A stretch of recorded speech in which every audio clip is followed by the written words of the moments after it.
Get ready with me! So, meron akong 10 minutes para mag-ready or malilate na naman me. So, papakita ko sa inyo yung mga products na ginagamit ko. Unang-una, dito sa aking lips. Kasi nga, tong labi ko, hindi ko alam. Buhay na buhay pa ako, pero parang ito naagnas na. So, kailangan ko siyang gamitan lagi ng Aquaphor. Tapos, magbabaon ako ng sunscreen. Ito nga paling ginagamit ko kapag magre-reapply ako ng nakikita nyo ba? AHC yung brand. So, ilalagay ko dyan para makita nyo. Yan yung ginagamit ko kahapon kasi marami nagtatanong. Ito naman, mag-moisturizer na ako. Dami kong nilalagay kasi nga, di ba nga, alive na alive pa. Pero ang fast!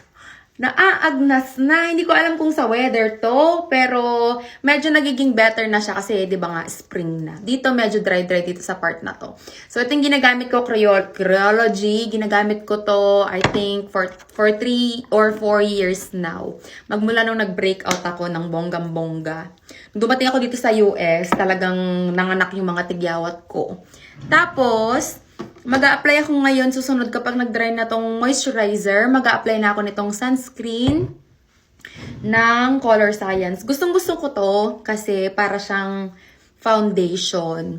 So ngayon, tapos na ang winter, hindi na to yung shade ko kasi mag-ano-ano na ako na magbibilad-bilad na ako niyan. So bumili ako ng hindi ako bumili, nagpabili ako sa Diyosawa ko. Hi! May maiiyak na naman dyan. Nagpabili ako sa Diyosawa ko kasi kapag mahal, pabili sa asawa. Ganun. Ito, gustong-gusto ko siya. Worth it naman yung yung kung magkano siya. Itong kinuha kong shade is medium. Pero dahil nga, ayun, pa-summer na, ang magiging shade ko niyan ay tan. So, mas darker. Parang ganito na lang yung hairstyle ko today. Parang bagay na bagay siya dito sa damit ko. Gustong-gusto ko ng mga gantong kulay. Kaso yung itim kong bra, lumalabas. Gusto yung magpakita. Magbabaon din ako nitong breath strips ng Listerine kasi hindi ako nagbe-breakfast. So, mamaya-maya, mag-aamoy, bituka na naman tong hininga ko. And ayaw ko naman yun. Siyempre, kawawa naman yung mga makakausap ko. So, baon. Tsaka tubig. Maraming tubig. So, mga 3 to 5 business days pa bago matuyo itong moisturizer ko. Magkikilay na ako kasi ayoko naghihintay ng walang ginagawa. Tapos, ay alam nyo pala, itong gamit ko ay yung O2O. Okay, nanaset. Basta yon, pinabili ko siya sa friend ko nung umuwi siya sa Pilipinas. Kasi may isang brand na nag-work sa akin dito. Kasi medyo matigas yung ulo ng kilay ko. May sarili siyang pag-iisip. Hindi na gumagana yung Anastasia.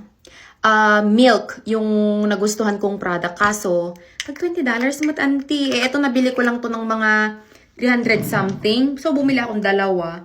Hindi ko ginagamit yung pomade, yung yung gel. Yun kasi 3-in-1 na siya. So, perfect. Hindi na ako magmamaskara. Feeling ko tuyo na. So, maglalagay na ako nitong sunscreen. Papakita ko sa inyo kung bakit gustong-gusto ko to.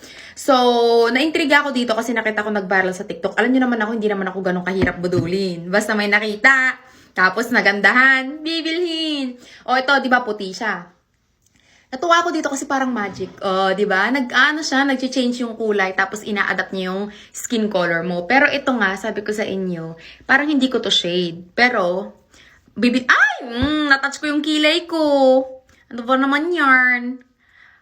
Pag ganyan mo siya, i-blend mo lang siya ng maayos para siyang foundation.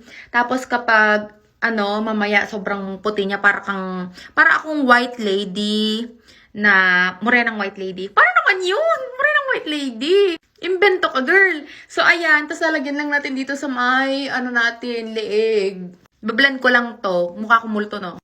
So, na-blend ko na siya, pero para pa din akong multo. Pero mamaya pag natuyo yan, magiging okay din ang lahat. Wala na akong time. Hindi na ako magmamaskara. Feeling ko din na ako mag-blush on. Ito yung gagamitin kong lipstick today. So, magli-lip liner muna ako. Pwede namang hindi na mag-lip liner, pero gusto ko kasi medyo malaki yung labi ko. So, i-overline ko lang siya. Ang gamit ko palang, lip liner. Expired na to eh. Colourpop. Parang walang nangyari. Parang sinayang ko lang yung oras ko. Ito, bigay sa akin ng friend ko. Sa Pilipinas din to. Ang ganda. Para siyang, tawag to yan, lip stain.